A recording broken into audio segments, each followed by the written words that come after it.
Hello and welcome everyone to my channel. I am Efsal Sayed, as some of you may be knowing me already.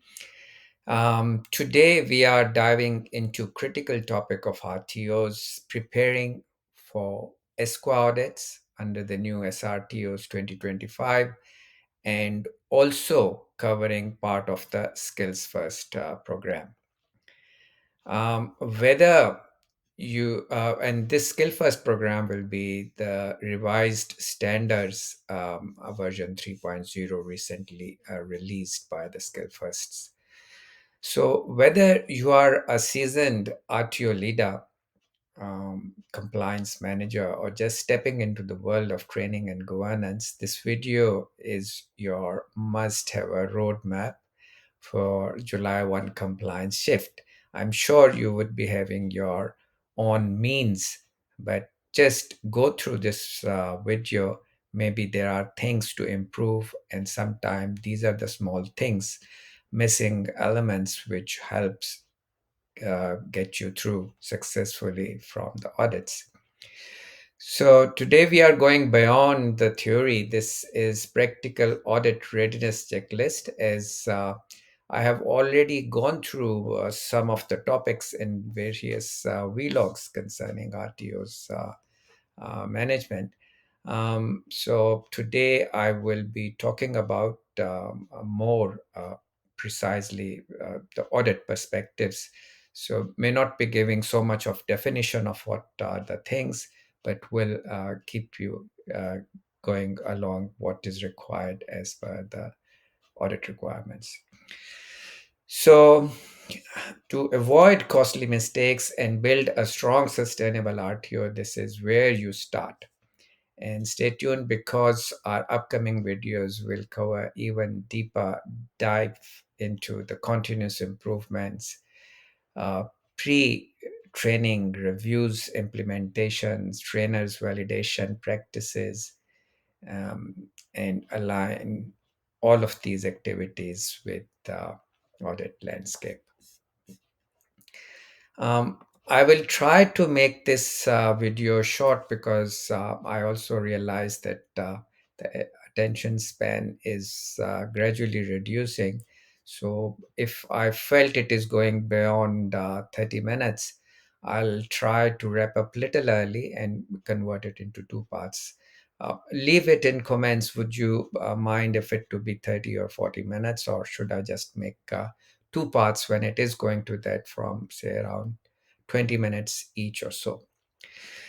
So continuing, the things that we are going to cover today are tests, training and assessment strategy. As already mentioned, this is the first document generally that auditors like to see, because this is the document, the primary policy uh, which uh, helps you develop your subsequent many other documents, like training plans or assessment strategies or delivery modes, um, getting involved, the feedbacks from especially industry consultations, and also gives you what information you should be including in your marketing advertising campaigns, because extracts from here will ensure that everything is aligned. So after TES, we will be looking into pre-training review, um, training plans, student support and equity or inclusivity, student support beyond SRTOs, trainers and assessor files, assessments and validation and moderation. Yes, moderation is not a compulsory part anymore since more than probably 4 or 5 years, because it was taken off as a mandatory requirement. But as part of good practice or continuous improvement, I still feel, and so does regulatory authorities, that moderation is very important part or component that helps you bring consistency in the judgment as far as assessment marking is concerned. So the next is industry engagement, governance, audits, and record keeping. Subcontracting, in case your RTO is involved, whether it is marketing related or others. But in whatever situation, if you are involving agents, ultimately the responsibility will still lie on the RTOs to mention about to ensure that the compliance is being followed or observed by the agents. Evidence of participation and fee concessions. This is more specifically relevant to the skill firsts. Summary will cover once again what we have covered, and then I will share some common audit failures and what action plans could be taken. So, moving to our first slide, your test is the first thing. It must be current for every course on scope. So, including your skill sets that you are delivering, whether it is a white card or first aid courses, so or food handling supervisory courses, whatever. um, you need to have a test for it. It should be current, reflecting all. So the practice that you just change some things and change the codes or title and adjust it leaves a lot to improve, because many mistakes are discovered which almost are considered as breaches or non-compliance. So always ensure either to have a couple of individuals review if you are involved in cutting, pasting, or modifications, instead of developing from start or using a standard template, which is the recommended way to go. So make sure that it everything is current and aligned properly for every course on scope. Must reflect SRTOs 2025 clause 1.1 to 1.5. Include delivery mode and assessments. Link to the industry feedbacks and validation, version control, and review cycles. If in case your document is having a second version or third version, what changes have been made should be clearly mentioned from the previous versions, as a summary towards the bottom of the document. Practical placements, signed agreements also needs to be attached, or it is preferred to be attached for the convenience, instead of waiting for auditors to demand for it.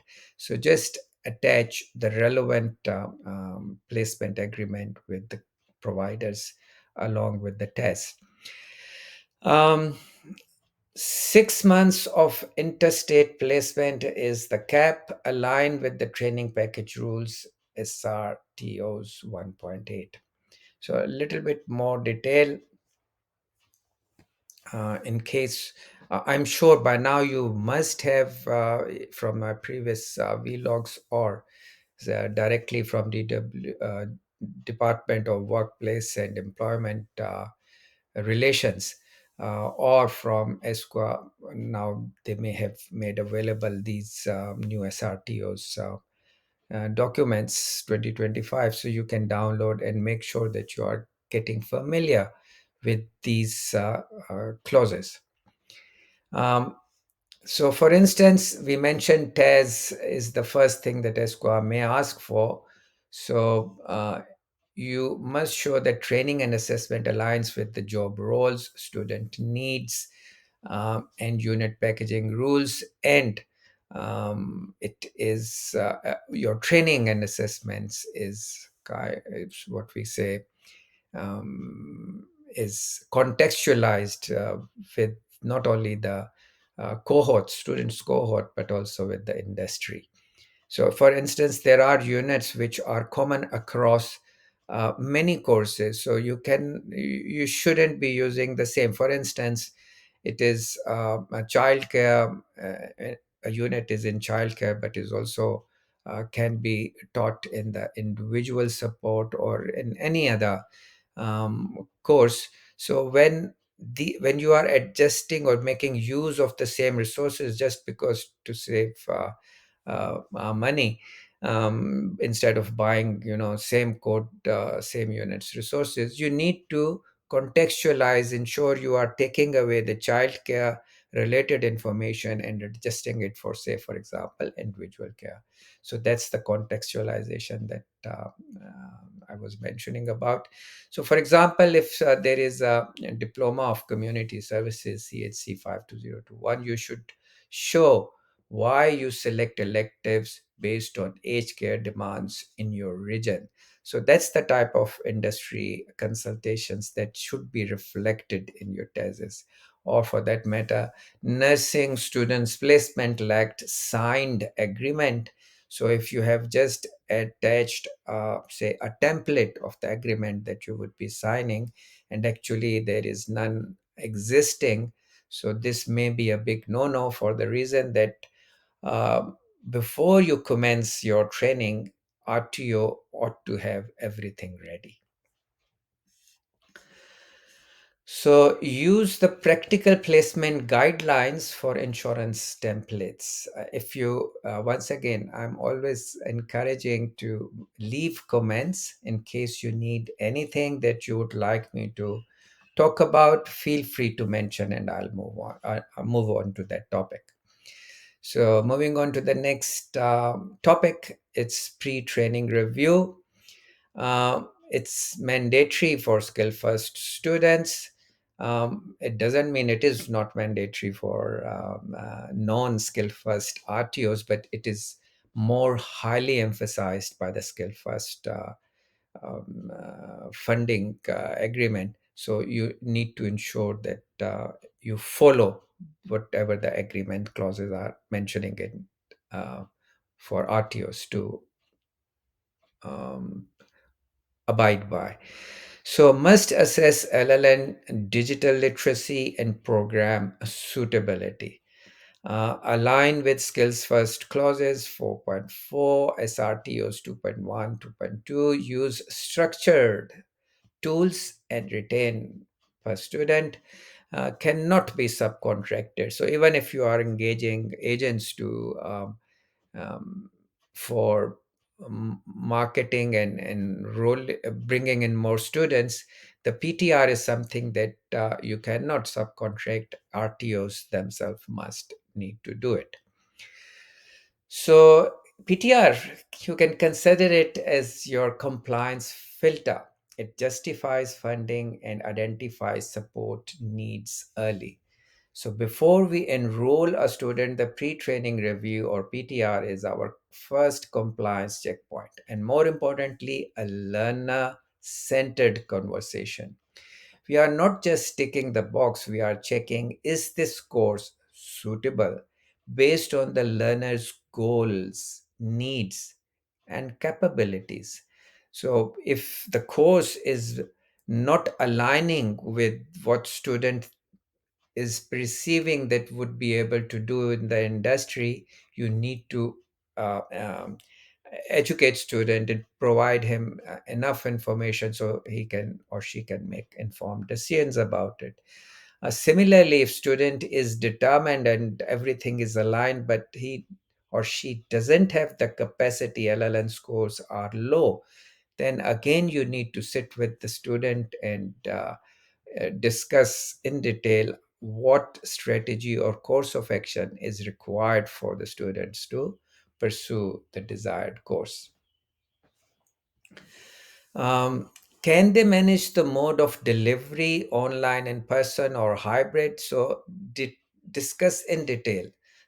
If student is happy with it, if in case he is or she is not comfortable with digital learning, then distance learning or online learning would be little bit out of question.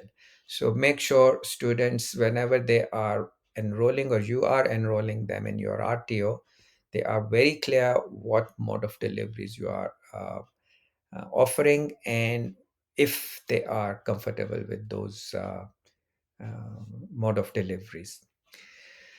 Uh, Both stress that training must be right for the students, not just RTO. So we also explain alternative options for the students. So in case everything, if some things are not right for the students, they are aware of it, and then if they want, they can take another RTO to go to, or they may change their decision. So make sure everything is aligned: students needs, students aspirations, learning priorities, and whatever support and facilities your RTO is offering, all align and match, so that it's a good combo of a win-win situation. um, Keep your PTR evidence aligned to LLN results, and course selection reasoning, which is, in other words, a clear suggestion that conduct your LLN before you go towards your PTR. This is one of the first documents auditors may also ask along with your training and assessment strategy. So, for example, if a learner lacks digital skills, document the referral to digital coaching before enrollment. So, in PTR, I will be discussing the form maybe in subsequent vlogs.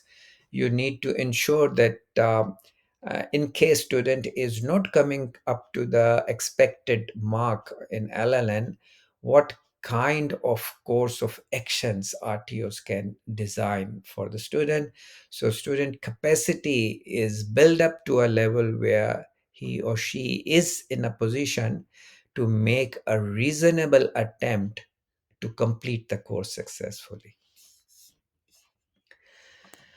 Next is our training plan, clauses 6.14 to 6.20 of Schedule 1 for the skill. First, outline requirements must show unit level timeframes, modes, assessment types, must be signed by students and employers in case employers are paying the fees for the students, sponsoring them. Next is updates required if delivery mode or units changes. Uh, mm, in other words, if during the course any units are changed, generally ASQA gives up to 12 months time period to complete the units and still issue the certificate. So if you are able to complete, all well and good. If you are unable to, you need to take students into confidence, and whatever new units or alternative strategy you are adopting, you need to adopt, and make sure that students doesn't suffer because of the change of the units or the course by the regulatory authorities. Must align with SVTS reported data and SRTOs 1.1, 1.4, 2.1, 2.2, and 4.2.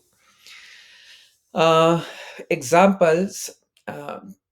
In other words, training plans are not generic paperwork, they are compliance records. ASQA and skill first auditors will cross check them against your tests and reported hours. Um, I can give an example that a student misses a cluster, you reschedule units, but you do not update the plan, the training plan, individual training plan, or get it signed again. That's a funding breach. So be very careful about whatever changes are being done.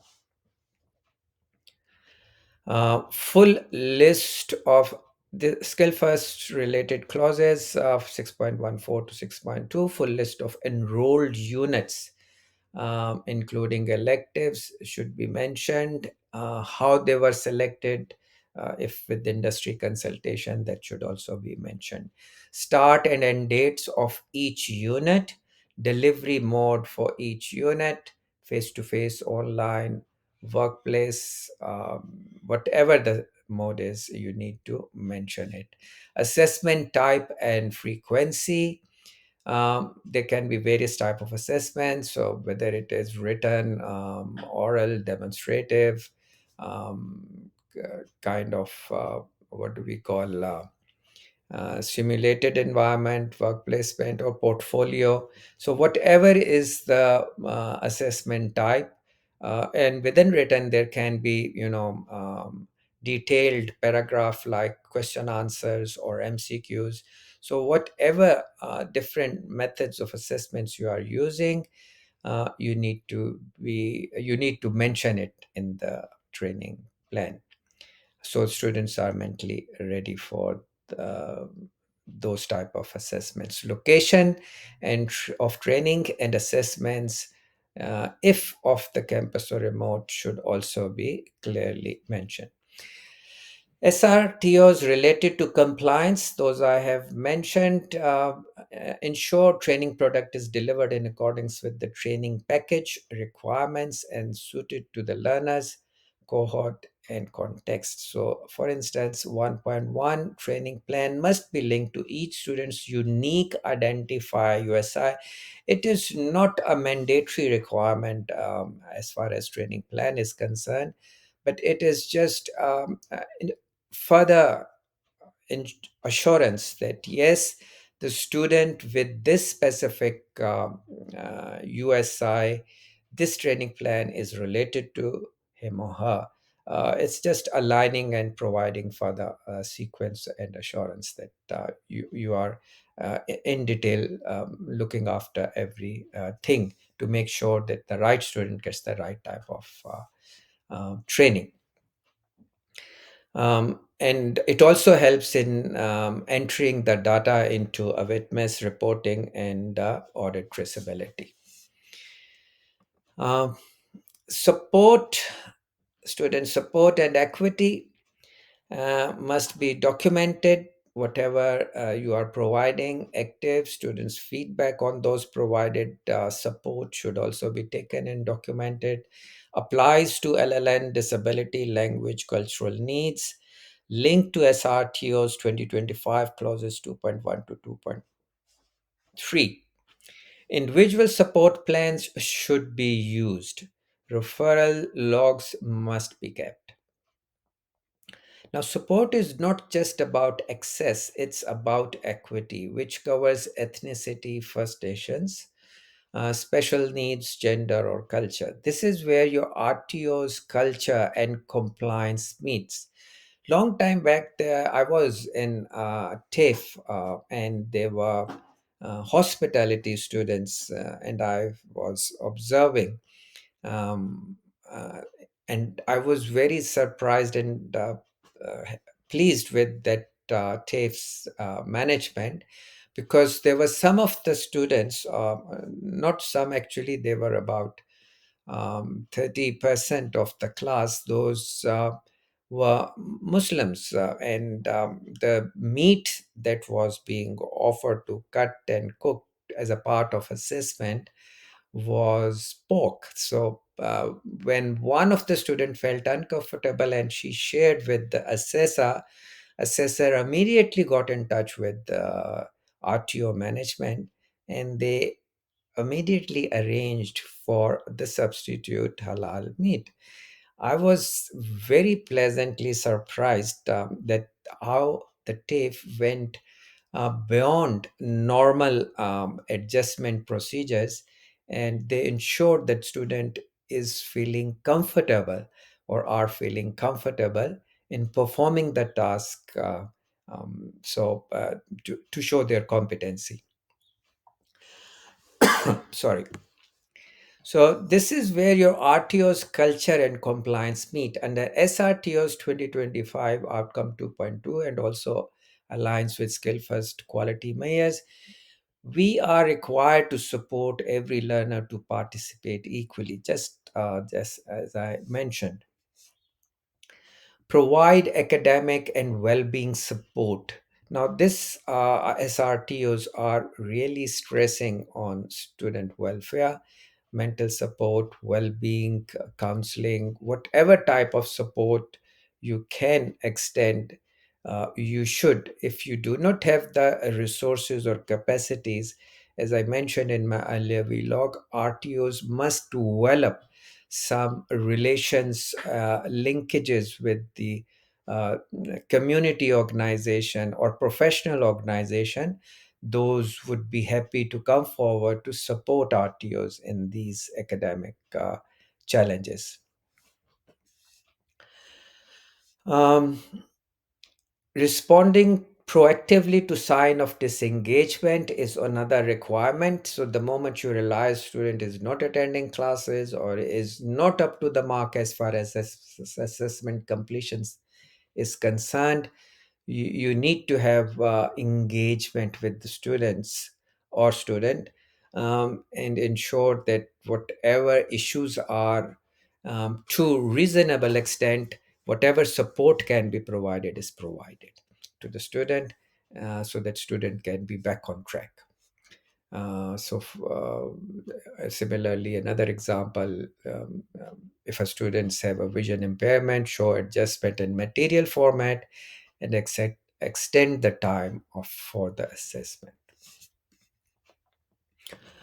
Um, Student support and skill first expectation beyond SRTOs. So, what are these? So, SRTOs, for instance, require equitable access and tailored support.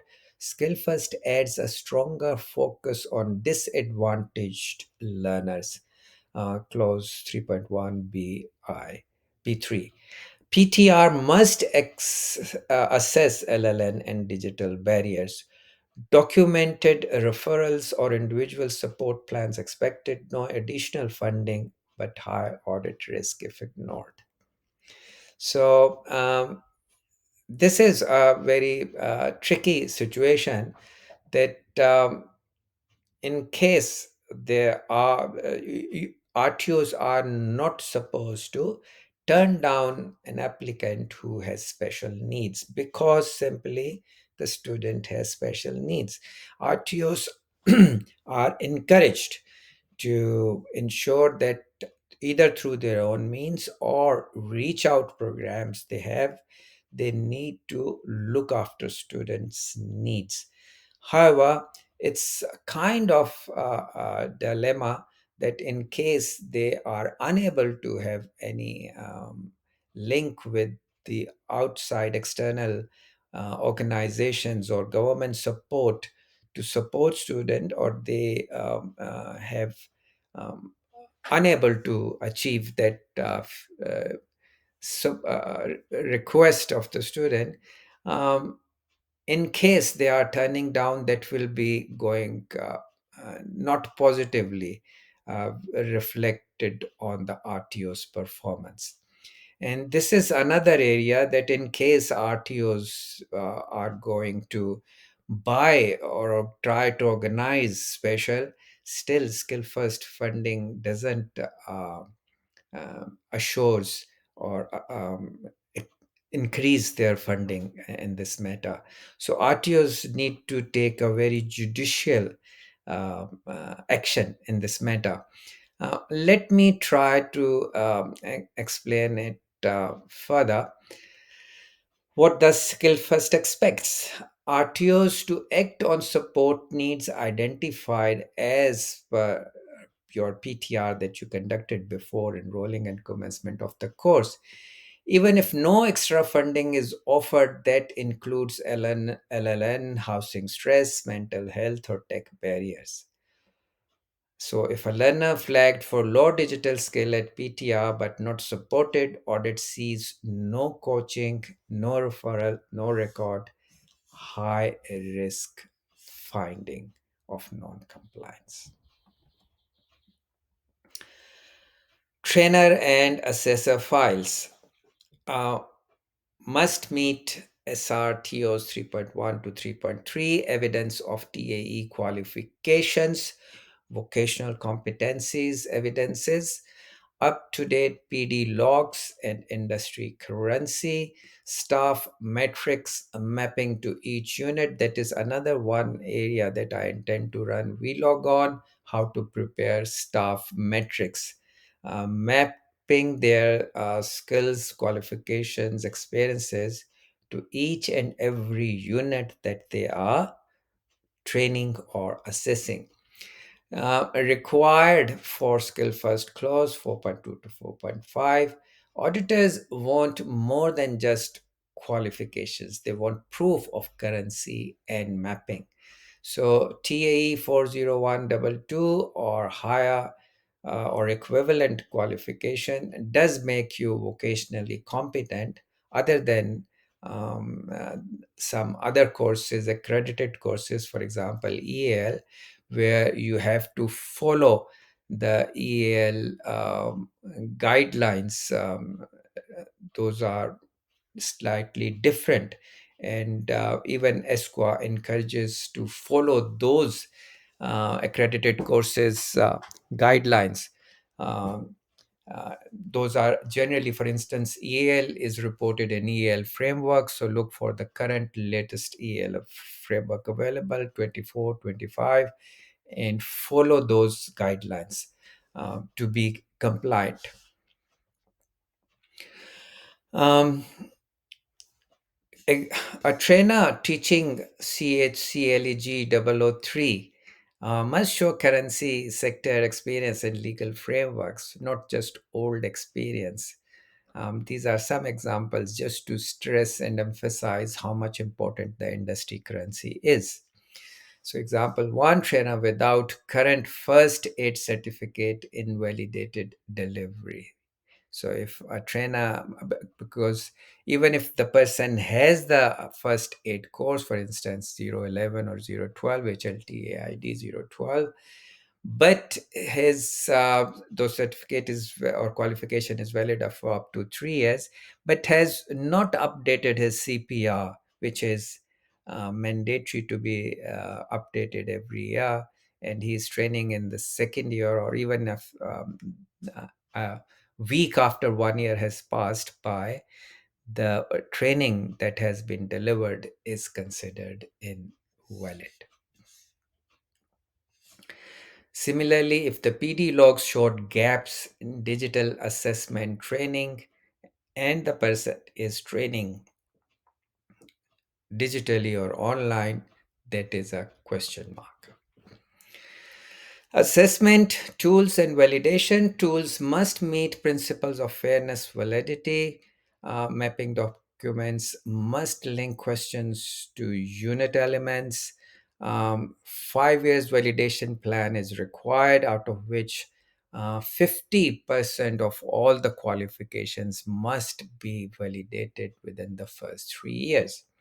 However, skill first go over and above. They do not say explicitly, but if you read their version 3 document, they are clearly expecting that before an assessment is um, uh, given to a student, and student is assessed based on that assessment has been validated. Uh, in what sense? That it is aligning with the training package or unit assessment requirements. It has been kind of tested. So, skill first, this is a little gray area, but skill first is very clear in its written contents, that the assessments those are being used are ensured that they meet the assessment requirements. In other words, what we used to call pre-assessment validation, that is being stressed here. So in pre-assessment validation, what we do is ensure that whatever assessment unit is, it is reflecting the current unit components, such as elements, performance criterias, not skill evidence, or performance evidence, and knowledge evidence, and the assessment conditions. So if your assessment is ticking the box, you feel that your assessment questions are reflecting the unit components, it's all good. This is what it is, pre training validation concept.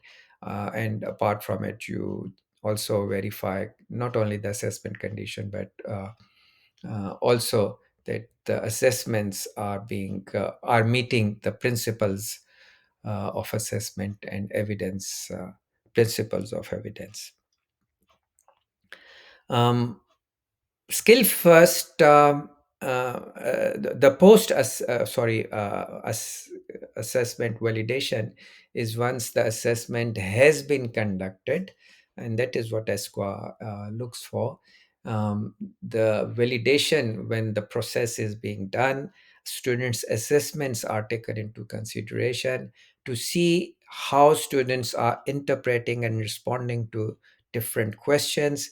This is to just verify that the assessment questions are designed in a way, or the tasks are designed in a way that they are easily understood, not misinterpreted anything.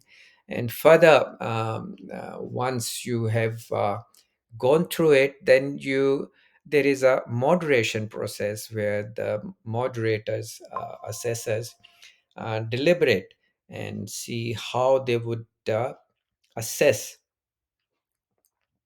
the students. So that moderation process helps in streamlining the assessment criteria. And this is one of the reason why observation, which is quite on the spot by different individuals, assessors. So what they do is they create benchmarks, observation benchmarks. And once those observation benchmarks are finalized, um, the assessors or the moderators reconfirm what uh, level of uh, presentation or demonstration would comply, what level of benchmarks have been achieved for satisfactory or not yet satisfactory purposes. I will quickly move on as it is getting a little lengthy. But again, I'll encourage you to please leave comments so I know what you are interested in. I will be happy to respond. Um, so, skill first validation, SRTOs, I think this we have covered. Let's move on. Industry engagement inputs must be influencing the TES, for instance, how the electives are being selected, how the delivery style or mode is being finalized.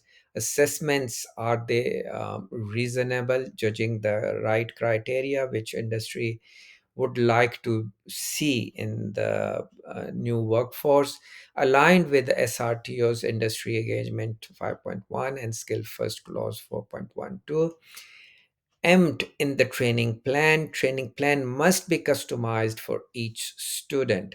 In other words, there can be a holistic training plan, and then you use that holistic training plan with each individual during the PTR, whatever the capacities are. Based on that, you tailor that individual plan, training plan, and give it to the student, who also accepts and sign that based on this training plan, they will be making an honest attempt to complete the course on time.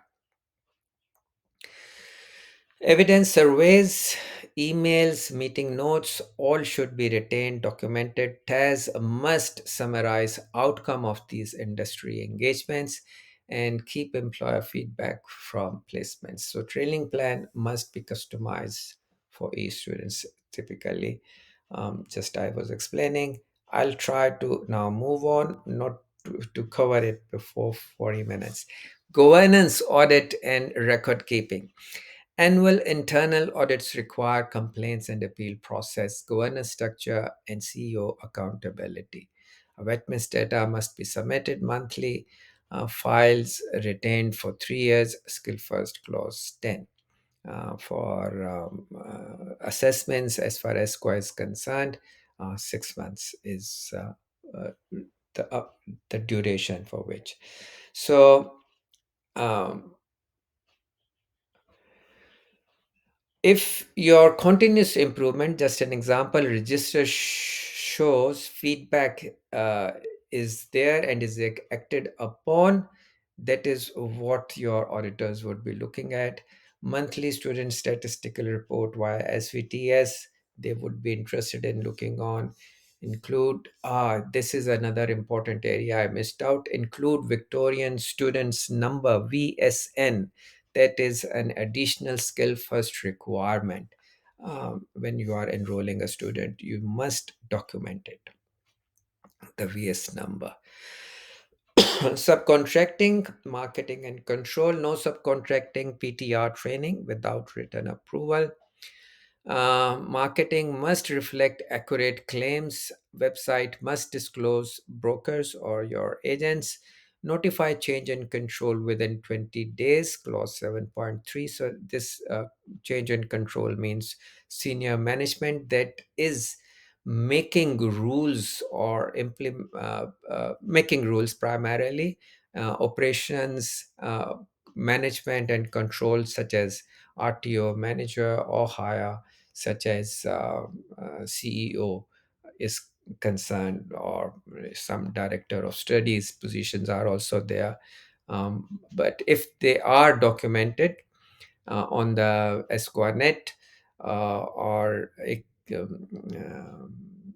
site of TGA, regarding the persons, public responsible people for RTO, they are the ones. If they, any of them are being changed within 20 days, you need to notify. For Cricos 20 contact hours orientation attended if applicable. I will take on the Cricos RTOs later.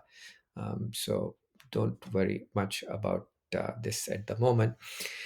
Evidence of participation plus fees and concession. Another, the final, probably the slide should be coming towards an end.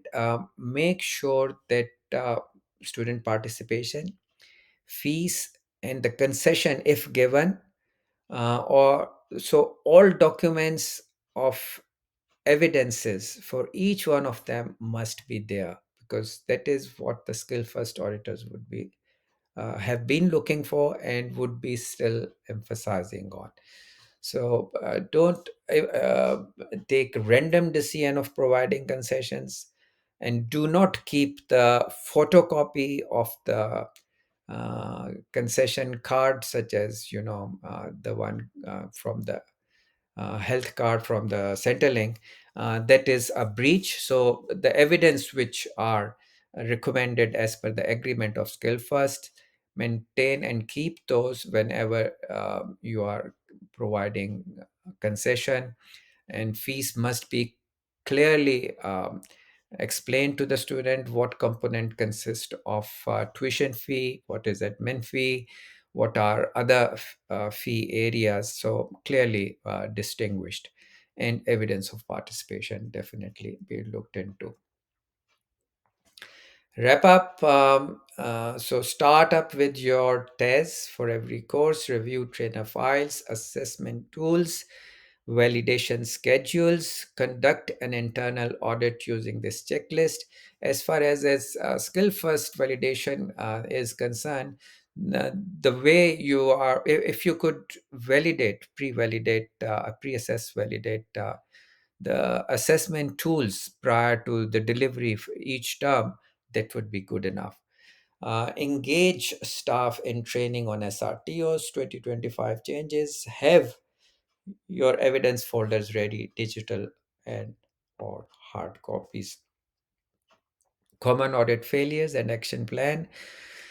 Um, Missing PTR suitability, pre-training review. This is most common among both audits failures in ASQA as far as skill first is. So make sure your PTR is done by your experienced or in very well informed assessors.